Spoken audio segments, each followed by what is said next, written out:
Bienvenue à l'éveil spirituel de ce jour. Aujourd'hui, nous allons aborder la question vraiment très importante des lois et des sanctions.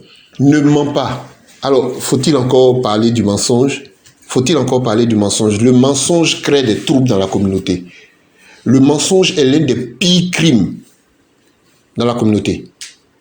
Parce qu'il y a des gens qui ont été condamnés, qui sont partis en prison, rien que parce qu'on a menti sur eux. Sur cette terre, il y en a qui ont été condamnés à mort parce que les gens ont menti sur eux. Il y a des gens qui sont morts parce qu'ils ont menti sur eux. Les menteurs, c'est des voleurs. Ne mens pas. Et donc le livre est clair. Et c'est écrit aussi dans la Bible. Ne mens pas. Dans le Coran, ne mens pas. En Arabie Saoudite, tu mens, c'est 1000 coups de fouet. Dans les sociétés d'Asie, on coupait la langue aux menteurs. Même en Europe, les menteurs, on leur coupait la langue. Parce qu'on ne veut plus qu'ils parlent. Parce que chaque fois qu'ils parlent, leur langue entraîne du désordre. Et dans les sociétés africaines, pareil. On coupe la langue aux menteurs. Parce que dès qu'ils ouvrent leur bouche, ils entraînent le désordre. Ils entraînent le désordre dans la communauté. Ils entraînent des problèmes. Dès qu'ils ouvrent leur bouche, c'est des problèmes. Et c'est pour ça que dans les sociétés au Rwanda, par exemple, on dit que la langue, c'est une mauvaise viande. Parce que la langue peut régler des problèmes, mais la langue peut mettre dans des problèmes. Et donc, les sociétés primitives avaient déjà compris que la langue a été un risque. L'éducation. Éduque tes enfants et ceux des autres avec amour et bienveillance. Et là, le texte est tellement fort. Parce que le livre sacré des enfants de la terre crée une communauté. Et donc, c'est pour dire que tous les enfants que tu vois sont tes enfants. Donc, il n'y a pas que tes enfants, ceux qui sont nés de ta chair. Il n'y a pas que ceux-là, mais il y a tous ceux qui sont autour. Avec amour et bienveillance. Avec amour, pense à leur bien. Avec amour, avec affection. D'accord? Tu dois chercher à les rendre heureux. Tu dois leur donner de l'affection. Et la bienveillance. Et le texte dit et bienveillance. Bienveillance, ça veut dire quoi? Ça veut dire que tu dois penser à leur avenir. Tu dois penser à leur bien-être. C'est ce qu'on appelle la bienveillance. Tu dois penser à ce qui est bien pour eux. Parce que beaucoup de gens confondent l'amour et le laisser aller. Beaucoup de gens confondent ça. Et c'est pour ça que le texte dit avec amour et bienveillance. Beaucoup de gens pensent que parce que tu aimes tes enfants, donc tu dois les laisser faire n'importe quoi. Ils doivent faire le désordre. Mais ça, ce n'est pas de l'amour. C'est du laisser aller.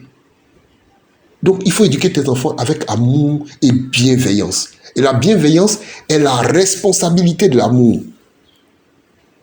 C'est comme la liberté. La liberté est comme une pièce. La première face, c'est la liberté. La deuxième face, c'est la responsabilité. C'est comme les droits et les devoirs. L'un ne va pas sans l'autre. Donc, amour, d'accord, mais pas laisser aller. Amour, d'accord, mais surtout la bienveillance. Parce que si tu n'éduques pas tes enfants avec bienveillance, ils vont violer les lois. Et quand ils vont violer les lois, ils seront sanctionnés.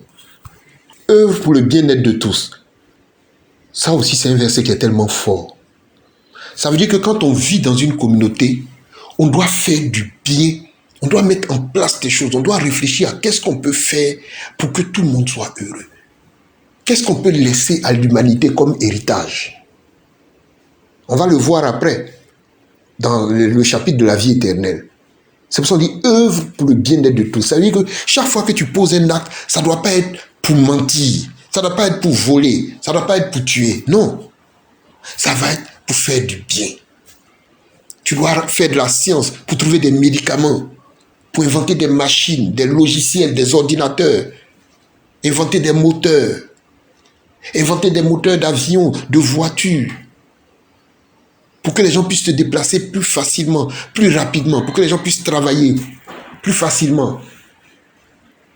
Travailler dans la médecine, dans la science, faire de la politique et de la bonne gouvernance, pour que les sociétés humaines puissent bien vivre ensemble, pour que les richesses soient partagées et que chacun ait le bien-être et le progrès.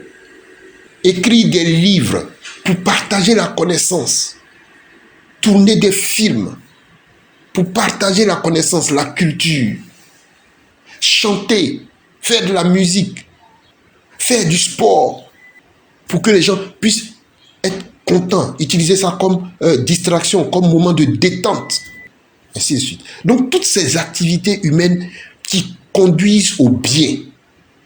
Mais il ne faut pas rentrer dans les activités humaines qui conduisent au mal.